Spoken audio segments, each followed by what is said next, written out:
4, text 17. Karmano hi api bodhavyam cha vikarmanah akarmanascha bodhavyam gahana karmano gatihi. So Krishna is introducing here three terms: karma, akarma, and vikarma. And he is saying this should be understood very intricately. Bodhavyam means should be understood. Karmano hi api bodhavyam. One should understand about what is karma. Akarmanascha bodhavyam. Bodhavyam cha vikarmanah. Vikarma also you have to understand. And akarma hascha bodhavyam. Akarma also you have to understand. Because this karma, gahana karmano gatihi. Gahana means very difficult.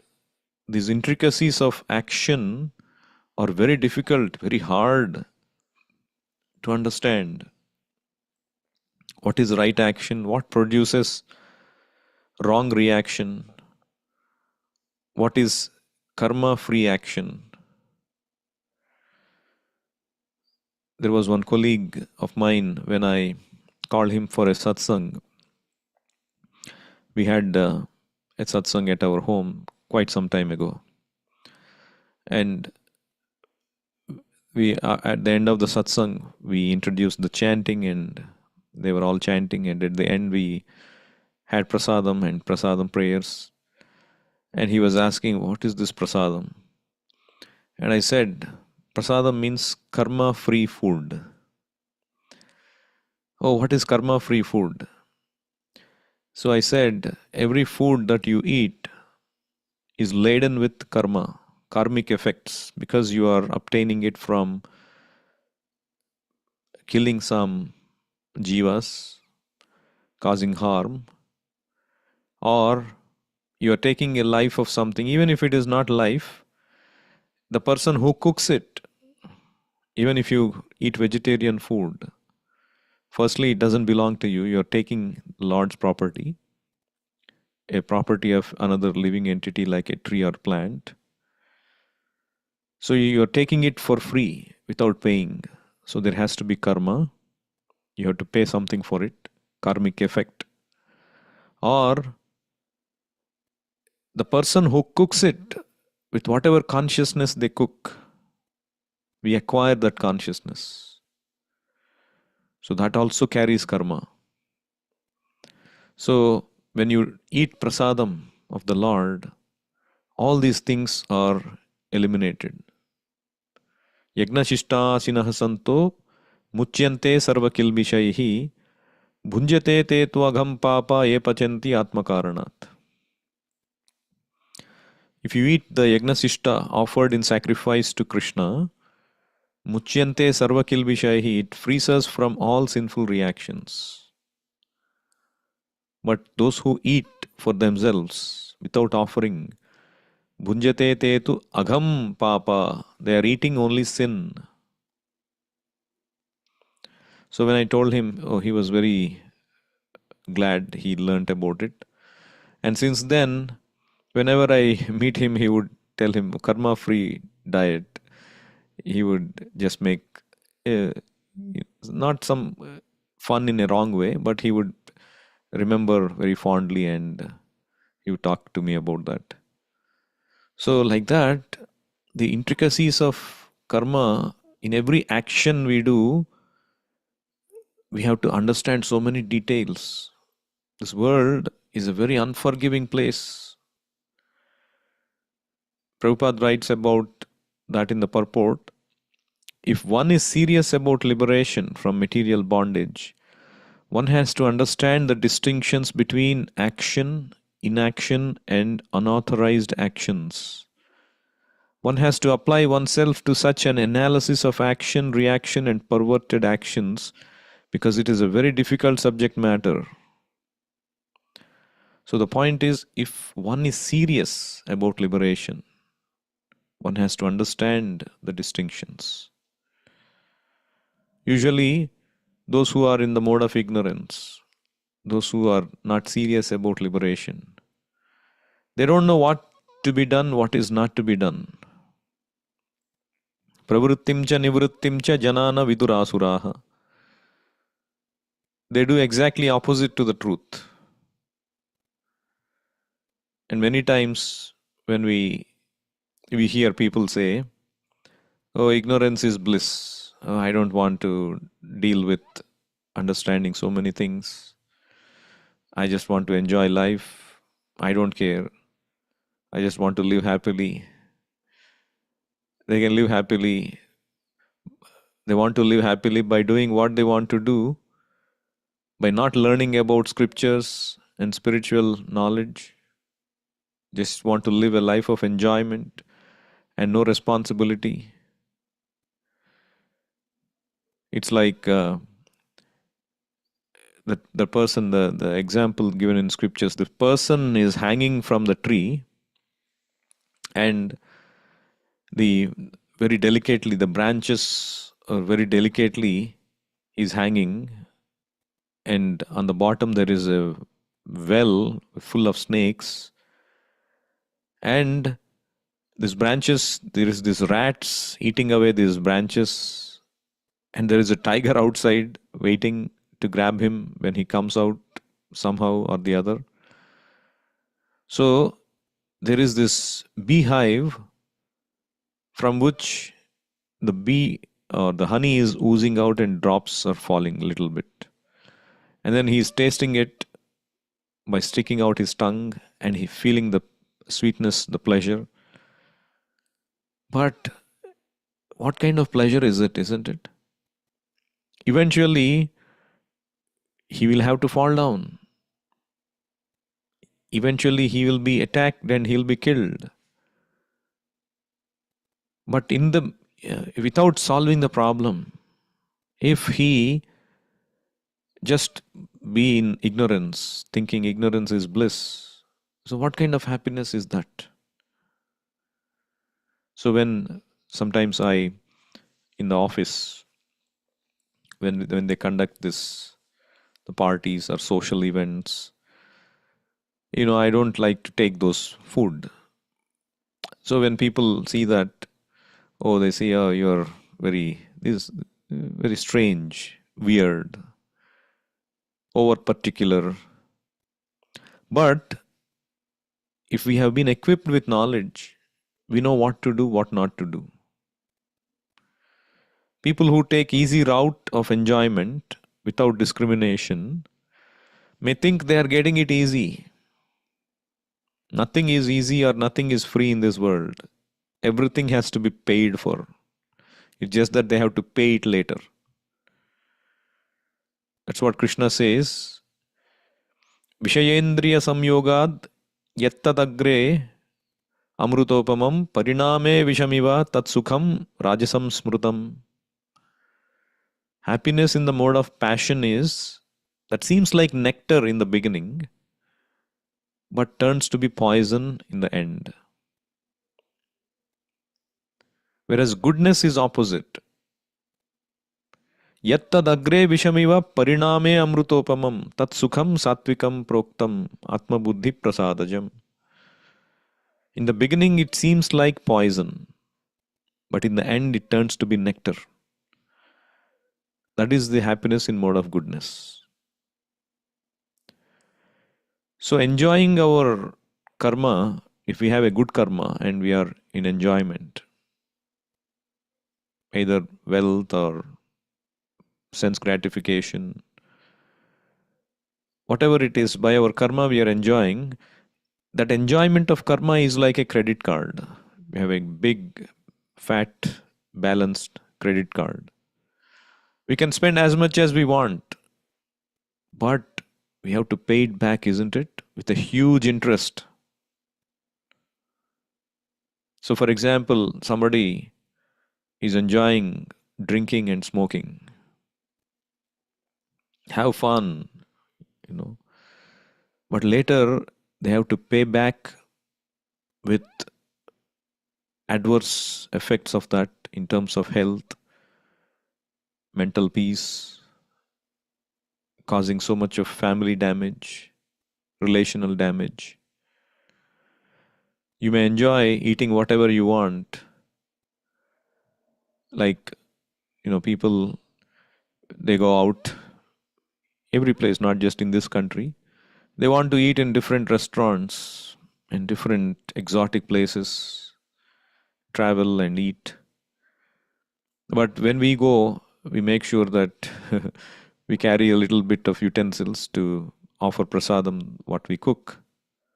So it may appear a little austere, but they may think, oh, we are enjoying and see these people are struggling. But eventually, the nature will deal with it. As I said, it's a credit card. You have to pay back with interest. Nature will punish them through the diseases and three klesha. Adhyatmik, Adi Bhautik, Adi Daivik klesha. If you don't pay taxes, what will happen?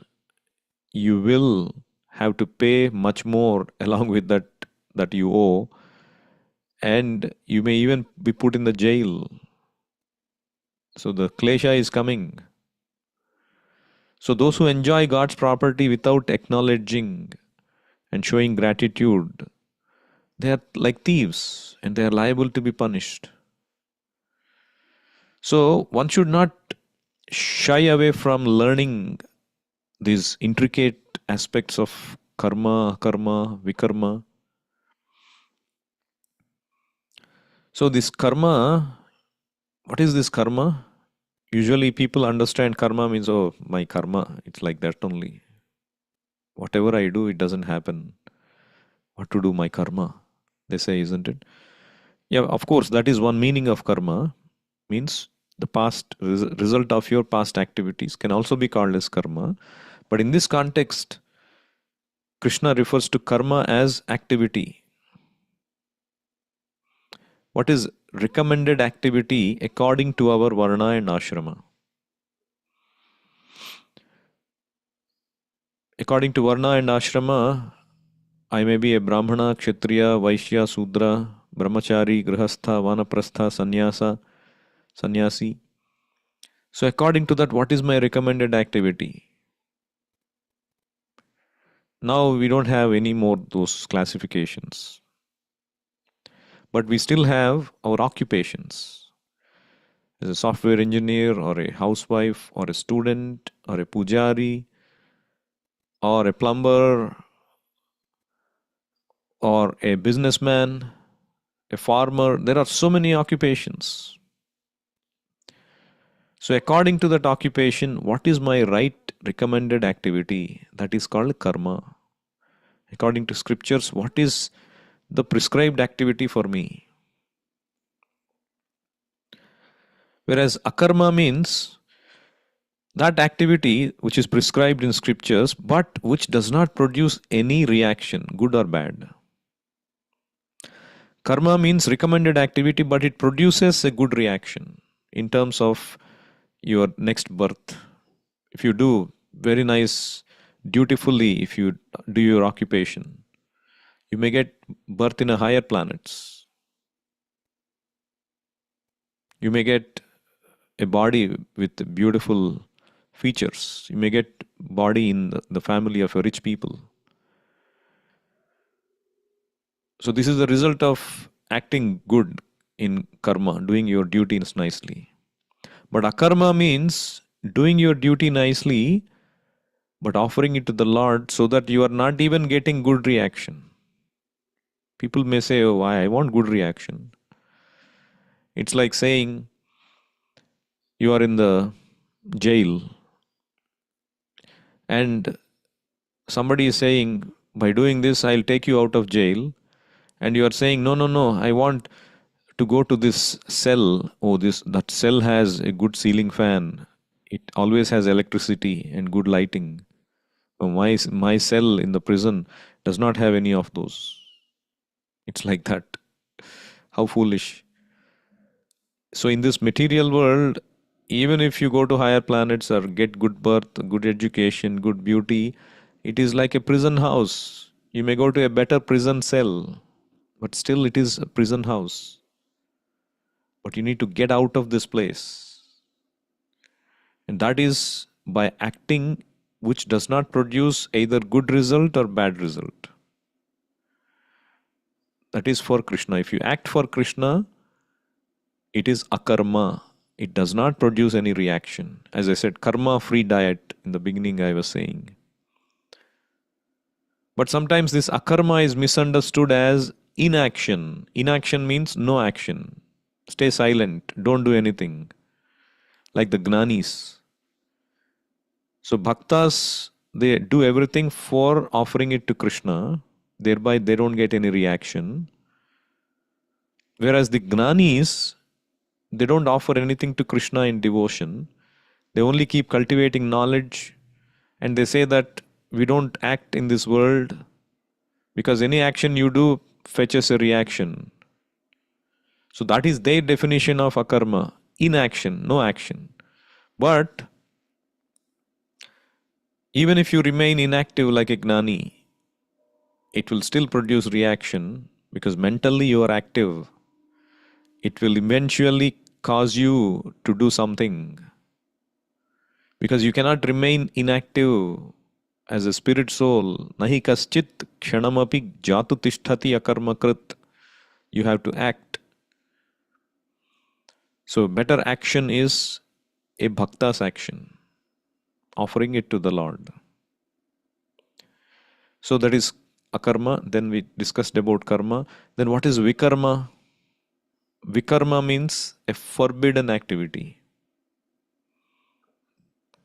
Nunam pramattaha kurute vikarma yadindriya pritaye aprunoti na sadhu manye yata atmano yam asannapi kleshada asadeha.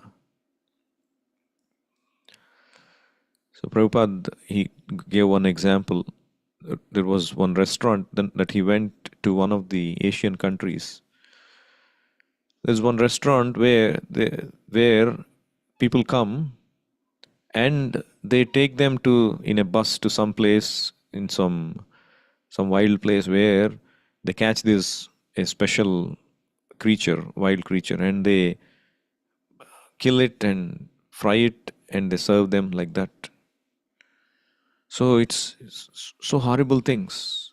Vikarma, forbidden activity. Why? Because you cannot control your tongue. For satisfying your tongue, you are performing so much of vikarma. That is why Bhagavad Gita says, control your senses. It may seem like, "Oh, what is this about control? Why is so big deal about controlling senses? We have senses and we enjoy senses." That is a trap, isn't it? You become so used to enjoying the senses that the senses are controlling you mercilessly. They are ordering you to do things, horrible things, and you are doing without even understanding the vikarma aspect of it. So Prabhupada defines that vikarma very nicely in the purport. He says, so the living entity is the eternal servitor of the Lord. Consequently, one has to act in Krishna consciousness. The entire Bhagavad Gita is directed towards this conclusion. Any other conclusions against this consciousness and its attendant reactions are called vikarmas or prohibitive actions. So that means any action where we do not in the capacity as a servitor of the Lord, that is a vikarma. See, Prabhupada gives the perfect definition, which means any activity, if you do it not in Krishna consciousness, that is called vikarma. Or even a so-called religion which may promise you the best action, but if it is devoid of Krishna consciousness, that is vikarma. And Prabhupada also says in the purport, to understand all this, one has to associate with authorities in Krishna consciousness and learn the secret from them. This is as good as learning from the Lord directly. Otherwise, even the most intelligent person will be bewildered. So there was one person who came to temple. So I was explaining to him about, he was asking what you do and who is this. He saw the Prabhupada's deity, a spiritual master. So who is this person? I told, yeah, he is our spiritual master. And why do you have a deity of him? He said, yes, we have to pay respects to the spiritual master because he is a representative of God, and so we have to surrender to him in order to understand Krishna consciousness. No, he says, no, I don't want to submit to any person of this world. No, I want to worship only God.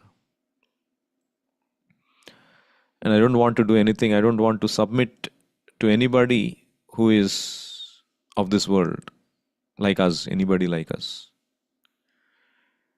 So I told him that, so Krishna wants us to learn from this person so that we can hear from him, because you cannot hear from Krishna. You may think, oh, according to your own mind, mental concoction, oh, Krishna wants me to do this. Krishna wants me to feed him like this. You don't know what Krishna wants. You don't know how Krishna is pleased. So therefore the person comes, Krishna's representative comes to tell you what Krishna is pleased with in a language you can understand. And also, if you want to love Krishna, if it is your goal is to love Krishna, the first condition of the love is that you have to obey that person who you love. If you don't obey that person, then what is the proof of your love? Isn't it? There cannot be disobedience where there is love. You cannot say, I love my father, and then you don't do what the father says. Is that love? You show love by being obedient to that person you love. So, if you are really obedient to Krishna, then you have to submit to the authority, to the spiritual master according to Krishna's orders. As Krishna said, Tadvidhi pranipatena pariprashnena sevaya upadekshyanti te gnanam gnaninas tattvadarshinaha. Krishna is saying, you go to this spiritual master and surrender and render service and inquire submissively. That's how you learn. Then you are obedient to Krishna. Then you show your love to Krishna in that way. Not haphazardly and thinking, oh, I love Krishna. I can do whatever I want. I have my feeling in the heart that is important. I don't care for anything else, anybody else. I don't want to surrender to anybody. No. So that's what here it is said. One has to associate with authorities in Krishna consciousness and learn the secret from them. This is secret. The Bhagavad Gita is an open book. Then why is it secret? Isn't it? We are distributing so many Bhagavad Gitas openly. And why it is said that it is a secret? The answer is that, yes, you may have Bhagavad Gita with you. It is like possessing a box of treasure, but it is locked. Yes, you have a treasure. You can say, yes, I have the treasure. But can you open it and access the treasure? It is locked. In order to get the key to the lock, the key is provided by the pure devotee spiritual master. Only he can unlock that key and open the treasure for you. Otherwise, it remains inaccessible. How to take the treasure out from Bhagavad Gita, that secret is known only to authorized pure devotees of the Lord. That is why it is said, one has to associate with authorities in Krishna consciousness and learn the secret from them. Mahajano yenagata sapantha. So who are the authorities? The Shastra say. Swayambhur Narada Shambhu Kumarah Kapilo Manuhu Prahlada Janako Bhishmo Balirvaya Saki Vayam. Lord Brahma, Narada, Lord Shiva, the Kumaras, Kapila Deva, Swayambhu Manu, Prahlad Maharaj, Janaka Maharaj, Bhishma Dev, Bali Maharaj, Sukadeva Goswami, these 12 were identified bona fide authorities. And anybody who is authorized coming in the line of disciplic succession from these authorities, they are also Mahajanas. So we have to associate with that kind of personalities and learn the secret of Bhagavad Gita. And we should not become lazy. Siddhanta boliya chitte na kara alas. Chaitanya Charitamrita says, in order to understand the proper Siddhanta philosophy, we should not be lazy. Oh, this philosophy is too difficult. Let me not go into it. No, we have to spend time to understand, hear, read, associate with devotees, ask questions, and render service so that the answers will get digested. So if you are serious about liberation, we have to go about doing all these things. I'll stop here. Anyone has any questions or comments?